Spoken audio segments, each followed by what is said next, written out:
आता SQLचे interview questions बघतोय आपण. तर SQLच्या इंटरव्ह्यू क्वेश्चन्समध्ये काय आहे तर चेंज टेबलचं नेम चेंज कसं करायचं.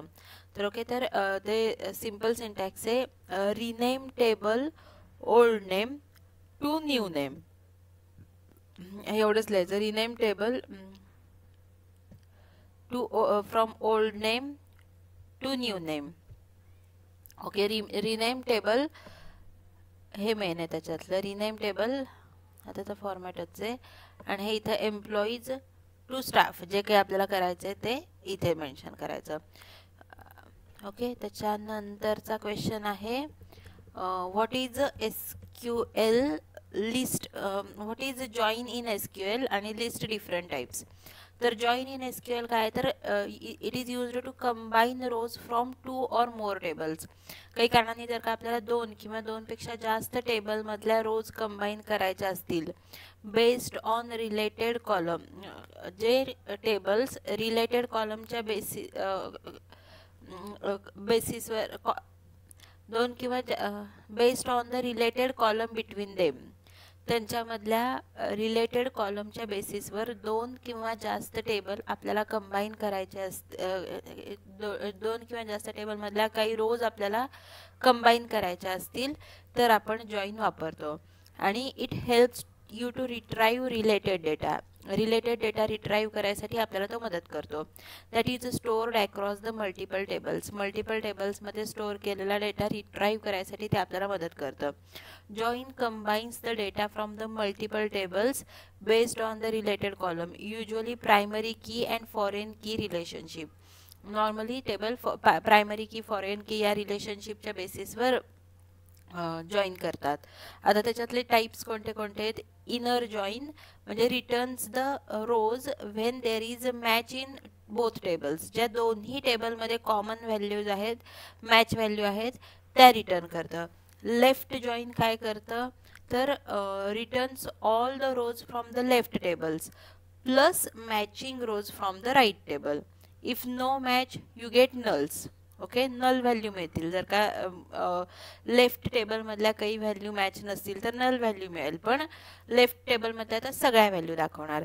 तसंच राईट जॉईनचं आहे. तर right returns all the rows from the right table plus matching rows from the left table. If no match you will get null. Then full join returns the rows when there is a match in one or both tables. Non-matching rows from the both sides are included with nulls. Full join मध्ये काय होतं तर सगळ्या table मधल्या सगळ्या value येतात आणि non matching values असतील त्या नल दाखवल्या जातील. त्याच्यानंतर क्रॉस जॉईन काही एवढं हे कार्टेशियन प्रोडक्टचं वगैरे आहे, एवढं काही कुठे वापरल्याचं माझ्या पाहण्यात नाही. लक्षात ठेवा, फक्त जॉईनचा एक प्रकार आहे. आणि सेल्फ जॉईनमध्ये काय येतं तर a table is joined to itself. Table स्वतःला जॉईन केला जातो. Useful for comparing rows within the same table. Same टेबलमधल्या रोज कम्पेअर करायच्या असतील तर सेल्फ जॉईन वापरतात. हे खूप इम्पॉर्टंट आहे सेल्फ जॉईन. हे आपण बघितले आपल्या काही व्हिडिओजमध्ये. अजूनही त्याचे प्रॉब्लेम्स आपण सॉल्व्ह करू. ओके, तर जॉईनचे टाइप्स क्लिअर आहेत. आता आपण बघूयात की what is a normalisation in SQL. तर नॉर्मलायझेशन काय आहे.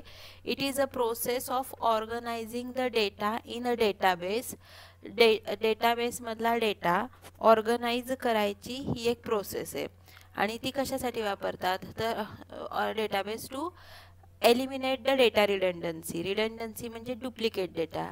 डेटा रिडंडन्सी कमी कराय, एलिमिनेट काढून टाकायची असेल तर ensure data integrity.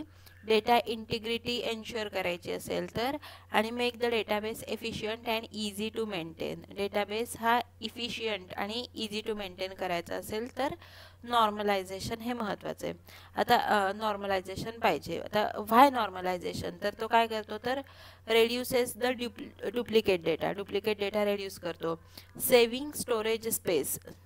Storage space save करतो. Makes updates inserts deletes more reliable.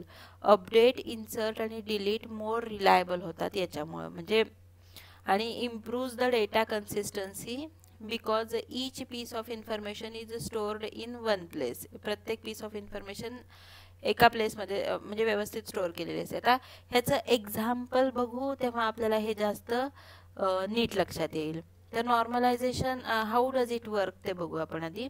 Normalisation involves dividing the large tables into smaller related tables and defining the relationships between them using primary and foreign key. Primary आणि foreign key वापरून त्यांच्यातली relationship define करायला आणि large टेबलला small टेबलमध्ये divide करायसाठी वापरतात. आता त्यांचे कॉमन नॉर्मल फॉर्म्स हे नावं लक्षात ठेवा, फार काही हे नाही.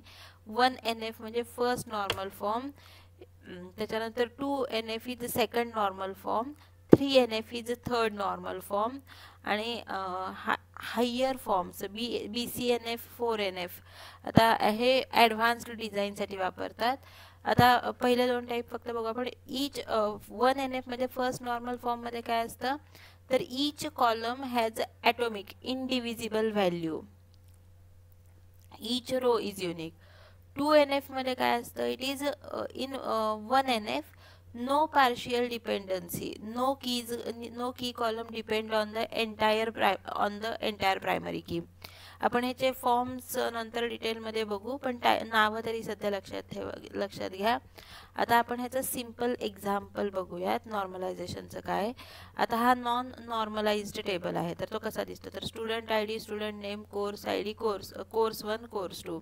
आता इथं काय होणार, प्रत्येक स्टुडंटच्या स्टुडंट ID, स्टुडंट नेम हे तर ठीक आहे, पण प्रत्येकासमोर त्याचे कोर्सेस दिसणार, म्हणजे सेम कोर्सचे नाव रिपीट होणार प्रत्येक स्टुडंटच्या नावासमोर. मग हे काय झालं, repeated course name course column, तर ते पुअर डिझाईन झालं. तर मग आपण काय करू शकतो तर स्टुडंट्सचा जो टेबल आहे एक स्टुडंटचा सेपरेट टेबल करायचा, कोर्सचा सेपरेट टेबल करायचा. तर त्याच्यामुळं आणि दोन्ही मॅप करायचे, म्हणजे त्याच्यासमोर समजा कोर्स ID वगैरे लिहिला तर आपण ते दोन्ही वेगळे वेगळे मॅप करू शकतो. अशा प्रकारे आपण आता असं केल्यामुळं काय होतं तर आपण जी आपण आपली डेफिनेशन किंवा हे पाहिलं होतं नॉर्मलायझेशनचं की रिडंडन्सी म्हणजे डुप्लिकेट डेटा, म्हणजे समजा 5च प्रकार की समजा 5 किंवा 10 प्रकारचे कोर्सेस आहेत तर ते आणि 100 स्टुडंट्सचे नाव आहेत, तर प्रत्येकासमोर ते नावं रिपीट येत राहणार, तर डुप्लिकेट डेटा क्रिएट होणार. तर ते अवॉइड करण्यासाठी आपण जर का ते टेबल स्प्लिट केले तर काय होतं, रेड्युसेस डुप्लिकेट डेटा रेड्यूस केला जातो. डेटा इंटिग्रिटी आणि मेंटेन करायला सोपं राहतं. म्हणजे कळालं, एक्झाम्पल बघितल्यावर आपल्याला जास्त चांगलं कळालं. तर डेटाची कन्सिस्टन्सी राहिली, म्हणजे स्टुडंटच्या नावापुढं कोर्सचं ID फक्त दिसला, म्हणजे स्टुडंटचा डेटा वेगळा मेंटेन केला आणि कोर्सचा डेटा वेगळा मेंटेन केला, तर रिडंडन्सी वगैरे कमी होऊ शकते. ओके, हे झालं नॉर्मलायझेशन. आता नॉर्मलायझेशनची वन सिंगल लाईन डेफिनेशन काय तर normalization is the process of organising the tables and their relationships to minimize the data redundancy and maintain data integrity. Normalization is the process of organizing the tables and their relationships.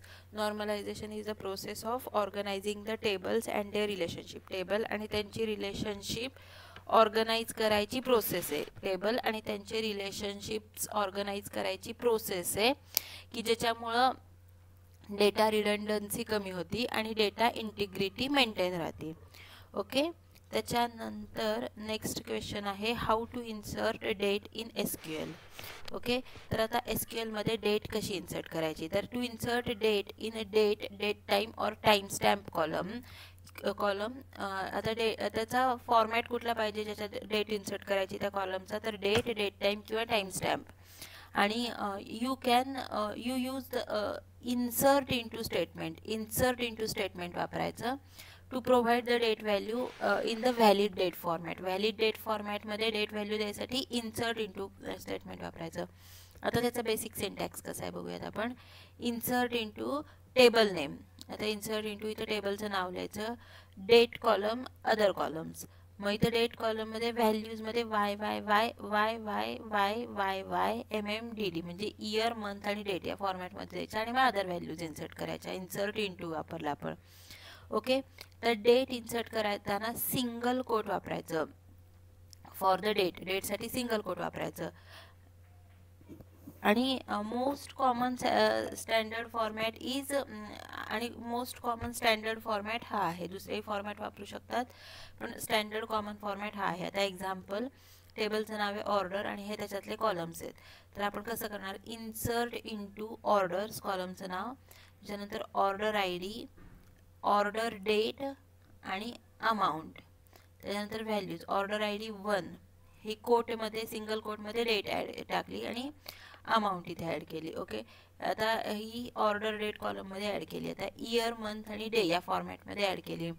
आता tips to for dates in SQL. आता SQLमध्ये date add करण्यासाठी tips कोणत्या कोणत्या, तर tips काय आहेत तर ते बघूयात. Date time values. For date and time value, date आणि टाईम असं दोन्ही इन्सर्ट करायचं असतं तेव्हा year, month, date, hour, minute, second हा फॉर्मॅट वापरायचा. हा फॉर्मॅट इथं दिसतोय, हा लक्षात ठेवा. आपण इथं हायलाईट करून ठेवू वाटल्यास हा फॉर्मॅट वापरायचा. इथे एक्झाम्पल पण दिलेलं आहे. आणि मेन सिंटॅक्सला आपण हायलाईट करून ठेवू म्हणजे आपल्या लक्षात राहील. हा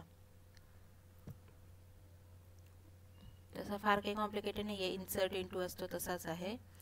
त्याच्यानंतर करंट डेट वापरायची असेल SQL मध्ये तर गेट डेट म्हणजे करंट डेट, आता चालू वेळ आहे ती, चालू जी डेट आहे ती त्याच्यात ॲड होईल. करंट डेट SQL मध्ये गेट डेट म्हणून गेट डेट वापरता येते. आणि आता नाऊचं एक्झाम्पल इथं दिलेलं आहे, इन्सर्ट इंटू व्हॅल्यूज. आता इथंच गेट डेट वापरायचं आपण SQL सर्व्हर वापरत असतो तेव्हा. To insert a date in SQL use insert into with date in year, month, date format enclosed in the single quote. एका वाक्यात कसं डेट इन्सर्ट करायची तर इन्सर्ट इंटू वापरून आपण डेट इन्सर्ट करू शकतो इयर, मंथ आणि डेट फॉर्मॅटमध्ये, आणि डेट इन्सर्ट करताना सिंगल कोट वापरायचं. ओके, इथपर्यंतचं क्लिअर आहे.